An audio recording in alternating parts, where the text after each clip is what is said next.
Morning Stampers, it's Meg from LovenStamps, and I have another Maker Morning with Meg tutorial for you. So we are going to do a Garden Wishes card again this morning. So this is one of our 4 projects for LovenStamps monthly tutorials for April. So they are all using this stamp set and a very limited set of supplies, which is something that I like to do, just make it easier for people. So you can sit down and make all 4 of these cards with just a couple ink pads, a limited set of supplies, this stamp set, and your coordinating dies. And I will give you the tutorials for these as a PDF if you'd like, if you place an order in my online store this month. So that's one of my perks each month for ordering. For my customers. And you can also get card kit to go, which actually will be today's card as well as our fun ombre card from the other day. So those card kits to go are your perk if your order is $50 or more. So, all right, we got a good crew this morning. Hi guys. So Sue and Lori, Trish, Debbie, Kathy, Kay. I'm glad you guys are all here. So thanks for joining us and happy Wednesday. Thanks, Trish. So, blending brushes are going to be one of our topics for today. And I just realized I don't have my ink pads, so let me grab those really fast. We're using Bumblebee today, and which green? Mint Macaron, I think, was my green. Mint? I should look at my own directions. Well, if I was wrong, then we can grab the right green, but I think mint will work well for our purposes. So we're gonna use blending brushes for a couple different things today. One, for coloring our image, because sometimes you don't want to use all those Stampin' Blends to do all your coloring or watercoloring. And sometimes you need something to connect the front and the back of your card layers. So to keep those layers kind of glued together visually. And so we're going to talk about using blending brushes to do some shadowing, which is a really cool technique. And I have an extra new catalog sneak peek to share with you that uses that same technique. So good morning, guys. Kim and Sharon and Tanya, Kelly, and Cindy. Anyway, I'm glad you guys are here. Okay, let's go ahead and get stamping. And I have I have an extra couple cards to show you at the end too, so I'll get to those. They're kind of fun treats that came in the mail to me. So, all right, we get you guys set up here. There we go. If I look a little extra sunny today, it's because I got to spend all of yesterday afternoon outdoor at a junior high track meet, which is always a super fun treat. I got to be a timer. If you've ever had kids in junior high track, you know that parents get pressed into service for all kinds of fun, adventurous things. So it was nice to be outdoors in the sunshine. All right, so getting our stamps together here. Again, Garden Wishes is our set. And thanks, Tanya. I'm glad you liked my top. And hello in Oregon, Teresa. Yeah, it's cool here right now in central Illinois. It's super sunny and beautiful, but it's not overly warm. So I've got my flowery / warm top on today. So I'm gonna go ahead and stamp our dandelions here. And let's see, sometimes in my stamp case, I have some samples. Do I have one of this? No, not exactly, but you can see all the fun pieces I have for other cards. One of the things you can do with this is definitely use a watercoloring tool of some kind, like your aqua or your water painters, which we're going to use at the end for an accent. You could use your Stampin' Blends markers to color, but I really, really like coloring with my blending brushes. I'm usually not a very fussy stamper. I like things to be pretty easy. So this color choice appeals to me greatly. So what I'm gonna do is just make sure you give your ink just an extra couple of seconds to dry. Maybe while I do that, I will grab my next part, which actually is gonna be here to do my greeting, and then I'm gonna need that for die cutting too. So I love the script style on this Garden Wishes set. It's a combination of like straight type and then scripty type, and they just really complement each other nicely. Okay, so we've got to let that dry a little bit just to make sure our black is really set. Memento dries really quickly like this classic pads, but We're gonna give it that extra second. And I can't remember, somebody told me on Monday that they were really, really nervous about my open ink pads. So I'll try not to make you nervous. I don't want you to be nervous watching videos. So when you use your blender pens, I wipe across the surface and then I swirl on my project like that, okay? So I'm gonna wipe and swirl, okay? And wipe and swirl. Now, when you do this on your die cuts, you're gonna find that you don't get a very exact coloring. You're going to get darkest where you always touch down your brush, but you're going to get a big halo around that. And that halo is exactly the effect we're going for. So think about where you want the darkest image to be, and then where you want that sort of lighter tapering color, almost sort of an ombre circle around it. So on my flowers here, I have the darkest in the center, and then it tapers out, okay? So that's our bumblebee. I will close this and grab my mint macaron. And people ask about blending brushes all the time. The supply list is in the video description here, but they ask if you need to wash them. I don't. They don't hold a ton of color, so you can see that this one's pretty clean. And honestly, the yellow that I was just using is relatively clean just from that. They don't grab the ink and hold onto it. They keep it at the tip of the bristles, which is just what you want. They are an excellent quality blending brush. I'm really pleased with them. Now, for the bulk of our color here, I want it to be sort of this mass of gamish, which I don't love coloring because it's so much different. It's so much different detail. So you have to really sort out the different pieces to color. And I do color it. You can color it. It's pretty a pretty set of drawings. But instead, for this card, what I'm gonna do is just concentrate my color in the center where that mass of greenery is, and then drag my color up and out to get that halo effect around the edges, okay? All right, and I am, of course, gonna end up with a lot of shadow or a lot of stuff around the edges here where my stems aren't, so it looks like it's kind of a green background sky. But when we die cut, that is all going to disappear, so who cares? All right, so I'm gonna take this now and grab my mini Stamp and Cut and Emboss machine. And when I use this, so if you haven't used this yet, it's really pretty easy. It comes with the little pads that you need. This is the base pad. And then you're gonna make a sandwich where your clear cutting plate is one part, your paper and your die is the next, and then this is gonna go on top of it. But so that it doesn't slide around, I just keep a piece of washi tape handy and pop this across the edge. So line up, and you just kind of move your die until you have your image all centered. And then, okay, this washi tape is sketchy. Perhaps I should get new washi tape. So I'm just gonna reach behind me in my drawer and grab some out. I like to keep it near my die cutting supplies because it's just so handy then. All right, so I'm gonna slide that across there. Now we also need to die cut our greeting.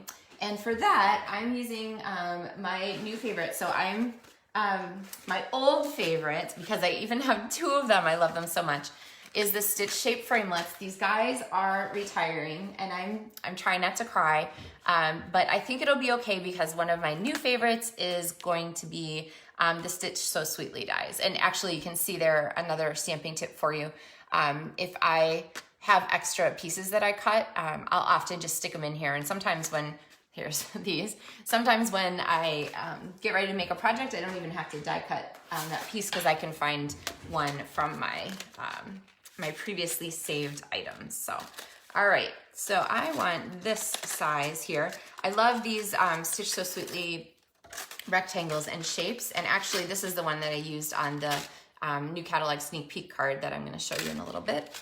And if I forget to show you that, don't let me forget. Just give me a holler.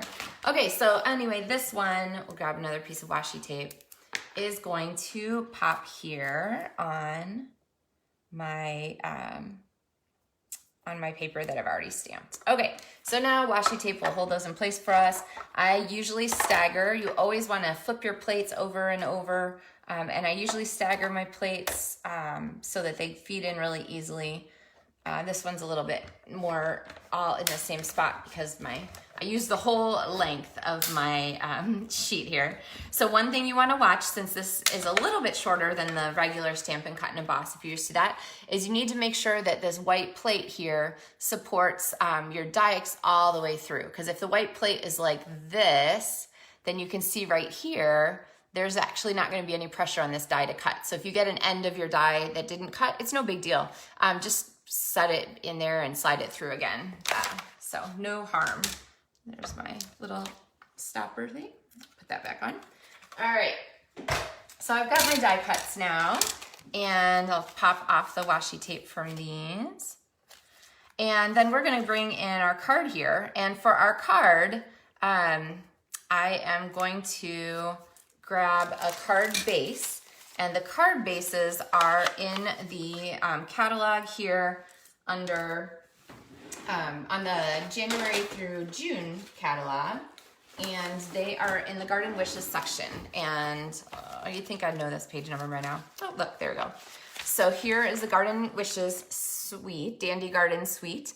Lots of good ideas. And the coordinating pieces are ladybugs that we're going to use today, these cards and envelopes that we're also using today, and then this paper that I'm not using, but I've used on other cards in our video tutorials, and I really do love it. So, all right, so these card bases come 22 a package, and they're white on the inside and printed just on the front like this, and then they have this cute printed accent on the inside of the envelope, and ta-da!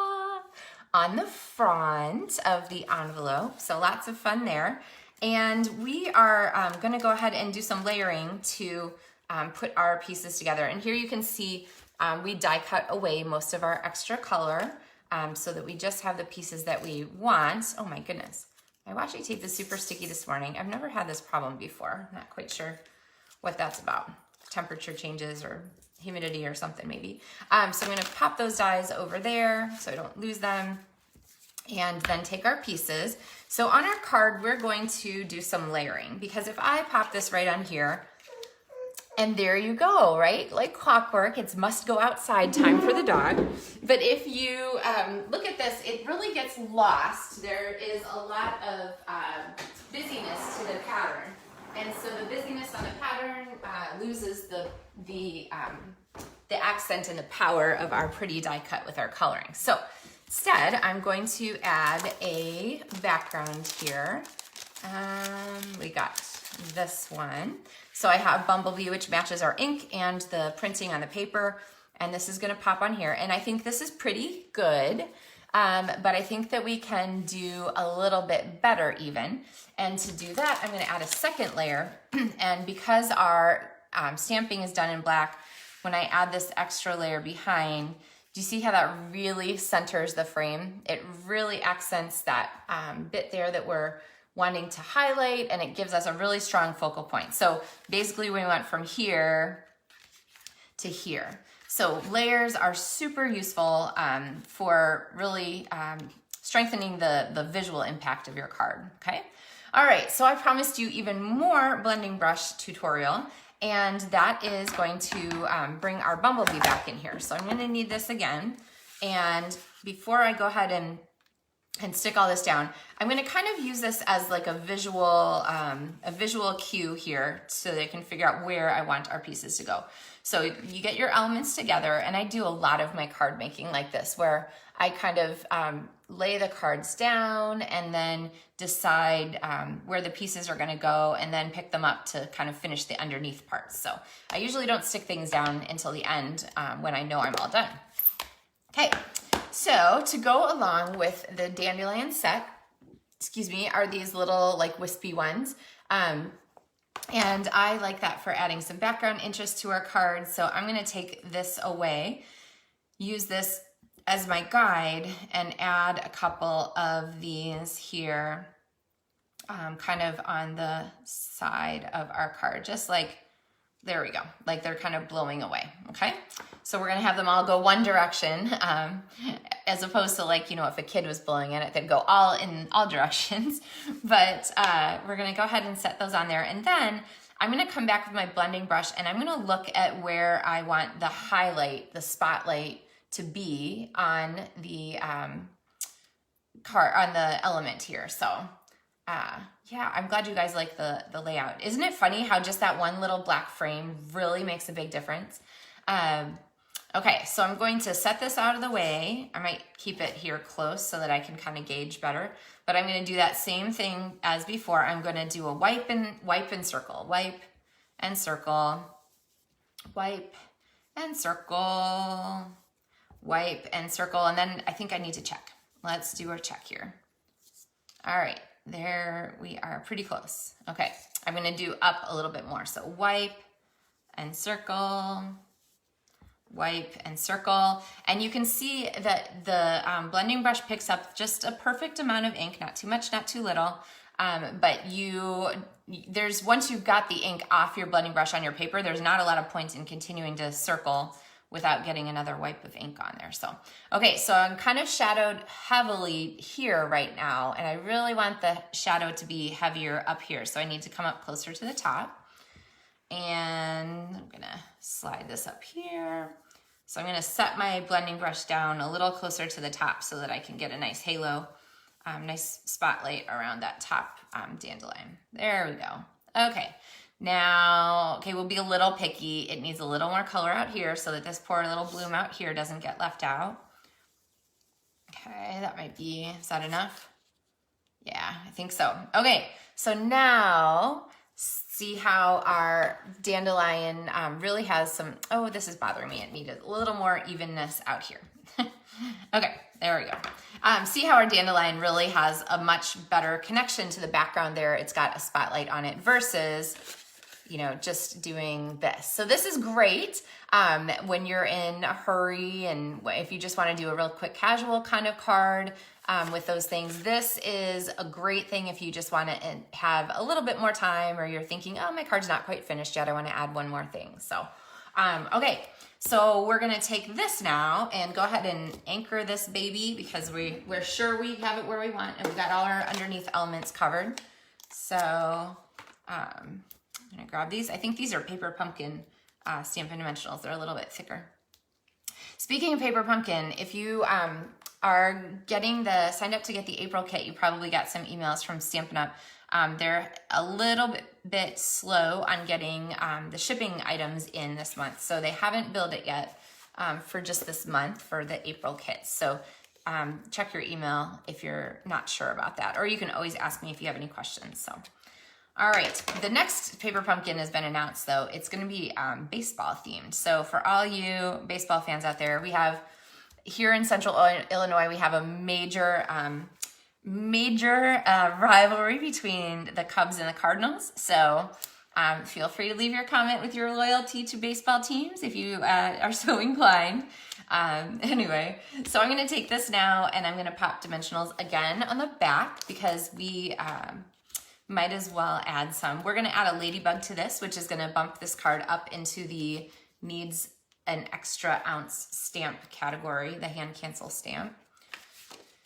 Which is super easy. If you haven't seen me show those before, I'll grab some out and show them to you. But I'm gonna slide this up and I'm gonna center our whole block here rather than just the little extra bit. I'm gonna center everything sort of top to bottom. And then I'm gonna come back in here with our greeting and I'm going to actually stick this, hey, all you guys who are worried about ink pads, it's okay. It's okay. I only have a tiny bit of ink that I got on my envelope there. Oh, sigh. Had to happen, right? Okay, so I'm going to stick this flat in the card. And now we have a couple of embellishments. We won't look at that little ink splotch that I got there. We have a couple embellishments to add to this card that really finish it. One of them is our shimmer paint, which is on the clearance list, which reminds me, I was going to show you another clearance card. I'll get there. So here's our shimmer paint. And then I have, where's the ladybugs? There they are, little ladybugs here that I'm also gonna add. So let's add our ladybug first. And I need my glue dots for that. The mini glue dots are perfectly sized, or the ladybugs are perfectly sized to fit in our glue dots. So I'm just gonna pop one on the back here. And our ladybug is gonna fill this blank space down here. We'll give that there. And then we're gonna come back with our shimmer paint and add some shimmer paint. Now, the shimmer paint's super easy to work with for lots of different things. My favorite way to use it on these projects is to go ahead and use my water painter. I knew you had to comment there, Tanya. There's no Cards fans to mention their loyalties. I'm kind of shocked. All right, and I'm going to get some water on my water painter. What I was doing there was just pressing and holding on my water painter. There's these two spots that say push on each side, so you just pinch and hold until the water comes out the end where you want it. And I'm just gonna pick up a little paint and then add some shimmer to our dandelions, just to give it a little extra interest there. Okay, and why not? Maybe we'll go crazy and come here on the front. I haven't done this before, so hopefully, oh yeah, that's really pretty. I'm gonna give a little shimmer to a couple of the blooms here on the front of our card also. There we go. I don't think we need all of them. We'll count that one in the 2. There we go. And then when you're done, sorry, I can't do 4, I have to do 5. We'll do this one too. There we go. When you're done with that, you wanna make sure you clean out your water painter. Just run it out on scrap paper until it's clean. I love my grid paper, so. All right, so supplies for this are in the video description, and there is our finished card. So this is one of the ones that you'll get in card kits to go for the month of what this is, April, if your order's $50 or more. And if you order anything, and you'll get the PDF tutorials that are printable with photos and stuff for these. Okay, so other cards that I wanted to show you. I wanted to show this card, which I got in the mail this week, and this is from Shelly Gardner, and she sent it on the occasion of my 800,000 career sales as a congratulations. If you don't know Shelly, she is one of the co-founders of Stampin' Up! And a wonderful, wonderful lady, very, very special. And so the Comfort and Hope stamp set is what she used, and this really is a great lots of occasions card, certainly. So this one is retiring. I'll kind of be sad to see it go, and with the you can see how she used the texture backgrounds here to create a really cool effect here. So all right, so that was one. And then I also got this card in the mail from my friend Shannon West, who is she is sort of our area representative for Stampin' Up! To the corporate office. And she made this gorgeous card with oh my gosh, I'm drawing a blank on the name of the paper, but I love the way she put these together. It's from a suite from the regular catalog, and this paper, this designer series paper, is the only one that's continuing. So if you love a designer series paper from the annual catalog, make sure you get it, because it's gonna go, except this one. The other thing that I wanted to show you about these is she used these cute little wooden elements, which are darling, and they are retiring too. Here they are in the catalog, and I know my handwriting is terrible, but they're like $2 and something. So a really neat accent that you could use for lots of different kinds of cards. So thank you, Shannon, for that. And then Stampin' Up! Sends our cute, we get all these little pins for accomplishments. And so this is my pin. It came in this cute little box. Get the rubber band off of it.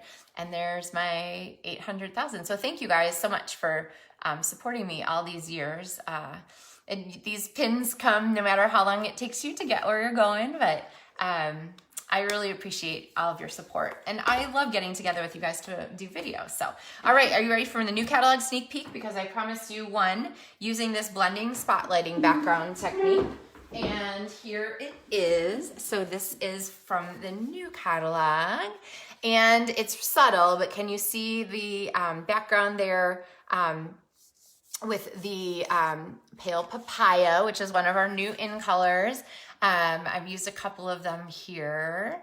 Actually just pale papaya. Oh, and soft succulent. This ribbon is soft succulent. So this is a fun sneak peek of a new designer series paper, a new punch, my new favorite Stitch So Sweetly dies that I told you about, and kind of just a fun way to use these punches and these cool layering.